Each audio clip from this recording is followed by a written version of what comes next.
Hello my friends, welcome back to another video. My name is Ian with Out of This World Reader, and today's video is going to be the Discworld Reading Tag. I was recently tagged by Hugo, and I thought it'd be pretty fun and kind of a bit of a challenge to do because I've not read any of the Discworld books, so we'll see how this tag goes. But it involves just a couple different questions, just centered around some different topics that I think originate from the books, and I think there's quite a few books, but I'm not sure how many questions are on there. So I think without further ado, let's hop in with the first question. So the first prompt is the witches, and what is your favorite story where the so-called old folk are far kinder than normal folk? And the first thing that came to my mind when I thought of this, because I haven't read very many books where I guess like the older folk are kind of considered nice. I'm sure like I could, if I sat down and thought about it, but the first thing that came to my mind was Catching Fire. Only because of Mags. I feel like Mags had a heart of gold, and what she did in this book made her the kindest person ever. That was something that I wish that Suzanne Collins kind of would have did in the prequel. Instead of focusing on Snow in the Ballad of Songbirds and Snakes, maybe focused on Mags, because I think she was a favorite in the little amount of time that she got in the series, and I would have enjoyed just more from her, but this was the only thing that came to my mind for this answer. And then we have the City Watch, your favorite police, procedural, or sleuthing story where the heroes create nearly as much drama as the villains. And for this I actually have a recent read that I really enjoyed, and that was Jade City by Fonda Lee. And in here, even though the clans, they do kind of do great things for the city of Janloon, they also do a lot of bad things, and they're also, the bystanders are kind of caught in this drama of this kind of blood feud, and some of them are caught in the conflict. And I feel like between these kind of clan feud and the kind of blood feud that's going on, and a lot of the city kind of gets destroyed because of this power grab. But I think the characters kind of involve just a lot of just destruction to the city, and even though that they're kind of heroes of the story, I think they do a lot of kind of not so good things for the city in all. And the next question is death. What is your favorite story that moves away from painting death as life's ultimate villain? And I think Jade City fits that prompt perfectly because it is considered like an honor to kind of die in battle for the clan, but they feel like it is their duty for the clan to kind of lay their life out on the line and kind of sacrifice themselves to further the progress of the clan. And there's several points throughout the story where they kind of touch on that topic of where painting death is just like not the end, and it's kind of just something that is supposed to happen for the clan, and it's their honor and duty to protect the clan. So I thought that this would fit perfectly as well. And then next prompt is Moist von Lipwig, which is your favorite story featuring your ultimate anti-hero. One thing that I'm really wanting to get into more is reading more about anti-heroes.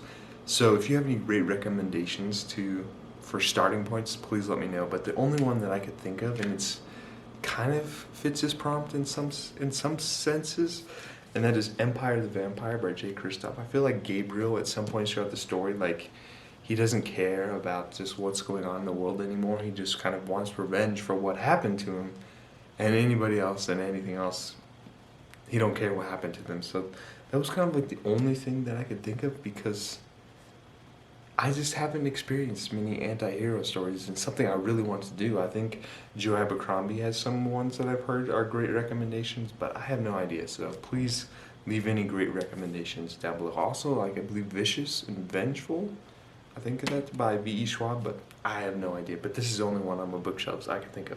And then we have RINCEWIND, The Wizards, which is your favorite story featuring eccentric academics or academic institutions.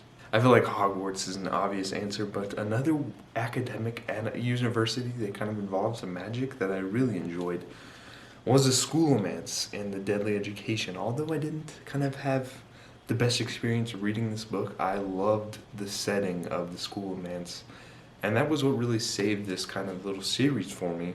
And it's not complete, there's one book left, and I'm worried to see where it goes because of the events that happened in The Last Graduate.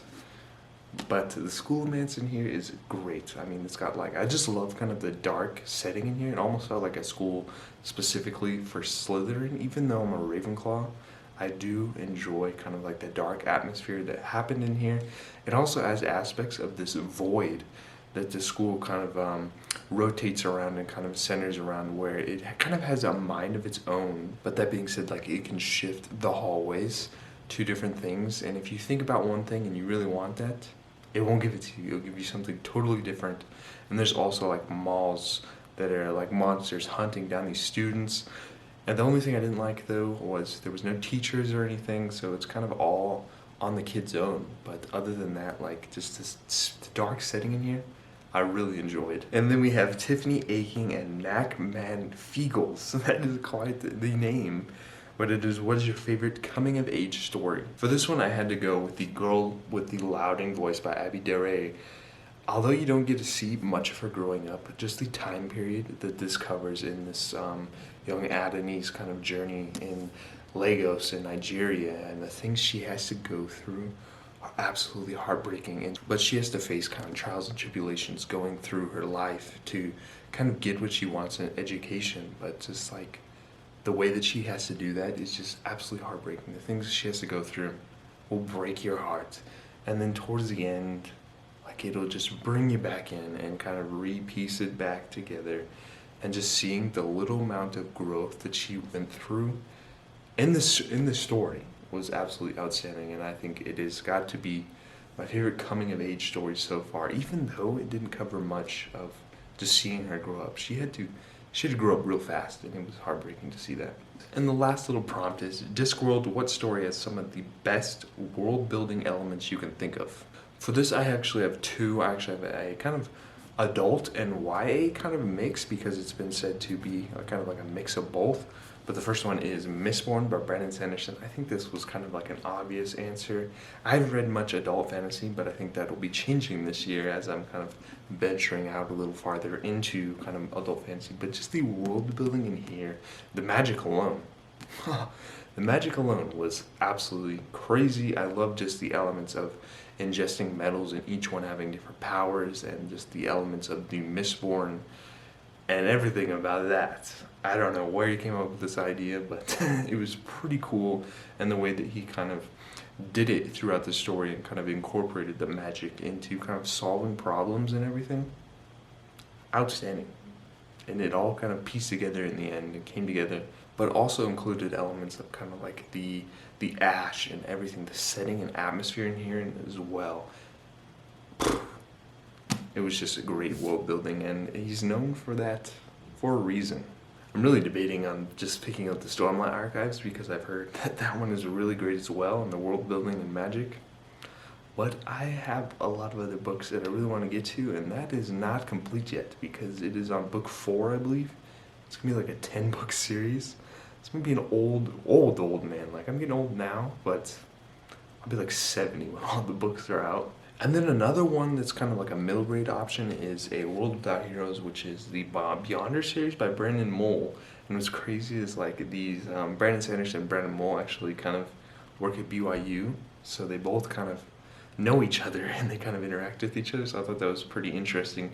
But just the world building, and for a middle grade, was really outstanding in here.